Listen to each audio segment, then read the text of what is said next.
Vážení spoluobčania, naše mesto je krásne.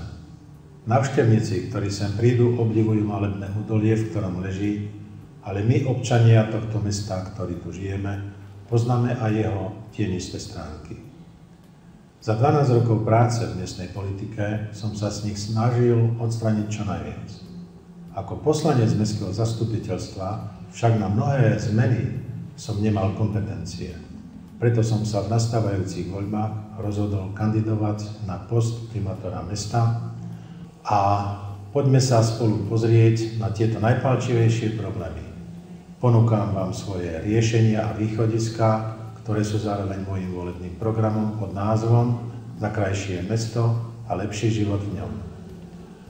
Snina má 20 344 obyvateľov.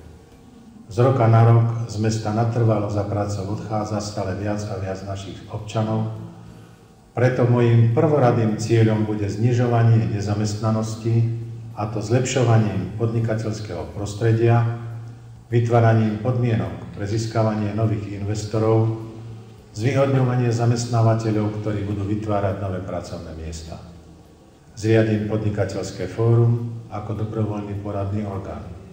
V rámci cezhraničnej spolupráce podporím vznik nových firiem, najmä v oblasti rozvoja cestovného ruchu.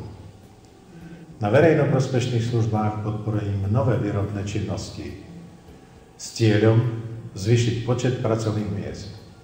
Budem dôsledne využívať zákonné možnosti k vytváraniu nových pracovných miest, ako sú aktivačné práce, absolventská prax, zamestnávanie do 29 rokov a iné. Pre handicapovaných občanov vytvorím pracovné príležitosti v chránených dielňach.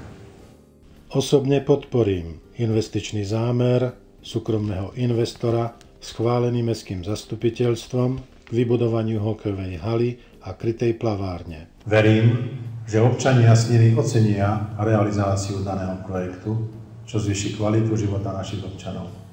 V súčasnosti považujem za štandardné, aby v našom okresnom meste mali občania možnosť športového vyžitia, dospelých, ako aj rozvíjanie talentu našich detí v športe ako ľadový hokej, krasokorčuľovanie a plávanie. Osobne sa zaručím a podporím vznik hokejovej akadémie za účasti Ota Haščáka, bývalého kapitána slovenskej hokejovej reprezentácie a súčasného skauta New York Rangers, agenta pre vyhľadávanie hokejových talentov, a jeho dlhoročné skúsenosti nám pomôžu aj pri prezentácii nášho mesta, pri spolupráci so zahraničnými hokejovými klubmi a organizovaní tréningových kempov, sústredení a hokejových turnajov. Verím, že po boku Ota Haščáka sa v Snine objavia aj iné hviezdy a legendy hokejového sveta. Realizácia tohto projektu nám dáva priestor začať využívať športový priemysel, čo prináša značné finančné prostriedky do rozpočtu mesta. S realizovaním tohto projektu sa vytvoria nové pracovné miesta pri chode prevádzok v komplexe hokejovej haly a krytej plavárne. Zároveň sa zvýši vyťaženosť hotelových a reštauračných služieb v našom meste. Za neodkladnú úlohu považujem výstavbu a rekonštrukciu miestnych komunikácií, parkovacích miest a chodníkov, napríklad cesta kapitána Nálepku, cesty na sídlisku 2, parkoviska na ulici Vyhorláckej, 1. mája, Komenského, Kukučinovej ulici. Výstavba a rekonštrukcia chodníkov, miestnej časti Tabla, Jesenského a úseky, na ktorých neboli vykonávané opravy jazda od ich vybudovania. Mám v pláne vystavať cestu pre motorové vozidlá k železničnej stanici z ulice Študentskej. Dlhotrvajúci problém občanov Tably a 1. mája spojený so znečistením ciest a zapachom spôsobených vozidlami čističky odpadových vod budem riešiť výstavbou novej prístupovej cesty k čističke odpadových vod. V minulosti bol daný prísľub, ale ostalo iba pri ňom. Zrekonštruujem dom smútku na starom cintoríne. Zabezpečím opravu chodníkov, úpravu priestorov na vytvorenie nových hrobových miest a skvalitním poskytovanie pohrebných služieb s dôsledným dodržiavaním cintorínskeho poriadku. Pre zvýšenie bezpečnosti detí na cestách vybudujem dopravné ihrisko pri základnej škole Komenského. Vybudujem detské ihriska v lokalitách mesta so športovo-relaxačnou oddychovou zónou pre dospelých. Zrealizujem výstavbu útulku a cvičiska pre psov na pozemku pri Dubravskom potoku. Zriadím informačné stredisko a dobudujem cyklotrasu a trasu pre korčuliarov po nábreží rieky Cirocha od autobusového nástupišťa až po OMV s prepojením na už vybudovaný chodník v Topoľovej aleji smerom na rekreačnú oblasť Rybníky a vyznačím cyklistický chodník na námestí. Dokončím výstavbu bazénu pre deti v rekreačnej oblasti Rybníky s rozšírením poskytovania služieb. Nevyužitý pozemok za mestským kultúrnym a osvetovým strediskom využijem na výstavbu kultúrno-relaxačnej zóny s výstavbou pódia na organizovanie kultúrnych a spoločenských akcií, ako sú vystúpenia súborov, hudobných skupín, premietanie filmov. V priestoroch základnej školy budovateľská vytvorím podmienky pre zriadenie ambulancie pre všeobecného lekára, činnosť klubov dôchodcov, neziskových organizácií a využitie priestorov na organizovanie kultúrno-spoločenských a športových akcií. Za neodkladnú úlohu považujem riešenie problémov na sídlisku 1. Dlhodobo zanedbávané a malo riešené problémy spolužitia s rómskymi občanmi. Tí, ktorí tam žijú, to najlepšie poznajú.